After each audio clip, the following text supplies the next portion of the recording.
kg ಆಗೋಷ್ಟು ಕಡಲೆ ಬೇಳೆನ ನೆನೆಸಿಟ್ಟಿದ್ದೀನಿ. ಆಲ್ಮೋಸ್ಟ್ ಒಂದು 2 ಅವರ್ಸ್ ನೆನೆಸಿದ್ರೆ ಸಾಕಾಗತ್ತೆ. ಆ್ಯಂಡ್ ಇದು ಬಂದ್ಬಿಟ್ಟು ಸಬ್ಬಕ್ಕಿ ಸೊಪ್ಪು, ಫ್ರೆಶ್ ಆಗಿರೋದಿದ್ರೆ ಇನ್ನೂ ಚೆನ್ನಾಗಿರುತ್ತೆ. ಆ್ಯಂಡ್ ಈರುಳ್ಳಿ ಸಣ್ಣಕ್ಕೆ ಕಟ್ ಮಾಡ್ಕೊಂಡಿದ್ದೀನಿ, ಮತ್ತು ಕರಿಬೇವು ಅಷ್ಟೇ ಸಣ್ಣಕ್ಕೆ ಕಟ್ ಮಾಡ್ಕೊಂಡಿದ್ದೀನಿ. ಸ್ವಲ್ಪ ಪುದೀನ ಜಾಸ್ತಿ ಹಾಕ್ಕೋಬಾರ್ದು.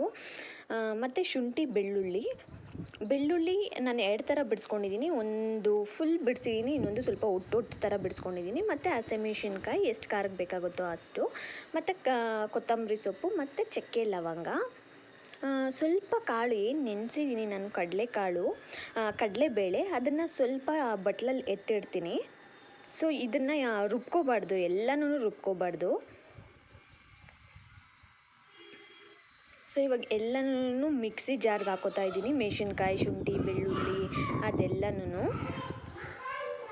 ಆ್ಯಂಡ್ ಸ್ವಲ್ಪ ಬೆಳ್ಳುಳ್ಳಿನ ಜಜ್ಜಿ ಮಾಡ್ಕೊಂಡಿದ್ದೀನಿ. ನಾನು ಆವಾಗಲೇ ಹೇಳಿದ್ನಲ್ಲ, ನಾನು ಫುಲ್ಲು ಬಿಡಿಸದೇ ಇರೋ ಬೆಳ್ಳುಳ್ಳಿನ ಅದನ್ನ ಹಾಗೆ ಜಜ್ಜಿ ಮಡಗಿದ್ದೀನಿ. ಸೊ ನೋಡಿ, ಈ ಥರ ಫುಲ್ಲು ನುಣ್ಣಕ್ಕೆ ರುಬ್ಕೋಬೇಕಾಗತ್ತೆ ನಾವು. ಸ್ವಲ್ಪ ತರಿ ಇದ್ದರೂ ಏನೂ ಪರವಾಗಿಲ್ಲ.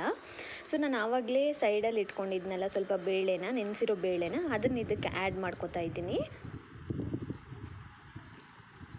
ಮತ್ತು ಇವಾಗ ಎಲ್ಲ ಸೊಪ್ಪುಗಳನ್ನ ತೊಳ್ಕೊತಾ ಇದ್ದೀನಿ. ಸೊಪ್ಪನ್ನ ನಾವು ತೊಳಿಲೇಬೇಕಾಗತ್ತೆ, ಹಾಗಂತ ನೀರನ್ನ ನಾವು ಜಾಸ್ತಿ ಹಾಗೆ ಬಿಟ್ಟು ನಾವು ಒಡೆಗೆ ಹಾಕ್ಕೊಳ್ಳೋದಕ್ಕೆ ಆಗೋದಿಲ್ಲ.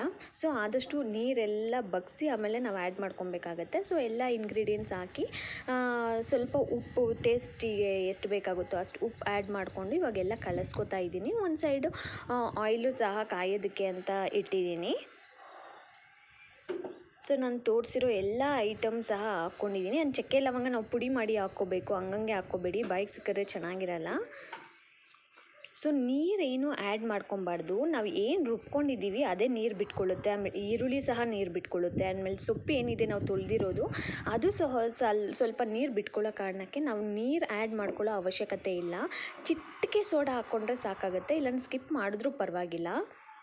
ಸೊ ನೋಡಿ, ಇವಾಗ ನಾನು ಎಲ್ಲನೂ ಚೆನ್ನಾಗಿ ಮಿಕ್ಸ್ ಮಾಡ್ಕೊಂಡಿದ್ದೀನಿ. ನಾವು ಯಾವ ಥರ ಈಸಿಯಾಗಿ ವಡೆ ಮಾಡ್ಕೋಬೋದು ಅಂತ ತೋರಿಸ್ತೀನಿ ನೋಡಿ. ಈ ಥರ ನಾವು ಕೈಯಲ್ಲೂ ಸಹ ಮಾಡ್ಬೋದು, ಬಟ್ ಆದರೆ ಸ್ವಲ್ಪ ದಪ್ಪ ಆಗಿಬಿಡುತ್ತೆ ನಾವು ಕೈಯಲ್ಲೇ ಮಾಡೋದಕ್ಕಂತ ಹೋದರೆ.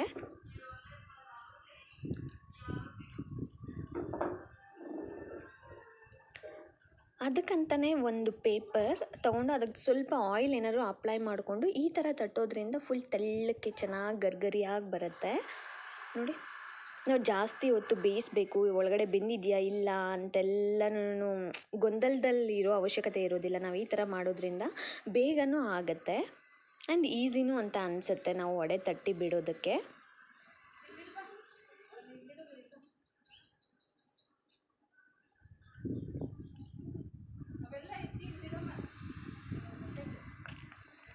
ಸೊ ಫೈನಲಿಯಾಗಿ ಗರಿಗರಿಯಾಗಿರೋ ವಡೆ ರೆಡಿ ಆಯಿತು. ಈ ರೆಸಿಪಿ ನಿಮಗೆಲ್ಲರಿಗೂ ಇಷ್ಟ ಆಗಿದ್ದರೆ ಪ್ಲೀಸ್ ಲೈಕ್ ಮಾಡಿ, ಶೇರ್ ಮಾಡಿ, ಕಮೆಂಟ್ ಮಾಡಿ. ಈ ಥರನೇ ಸಪೋರ್ಟ್ ಮಾಡ್ತಾಯಿರಿ. ನೋಡಿ ಎಷ್ಟು ಗರಿಗರಿ ಆಗಿದೆ. ಮುಂದಿನ ವೀಡಿಯೋದಲ್ಲಿ ಸಿಗ್ತೀನಿ. Thank you.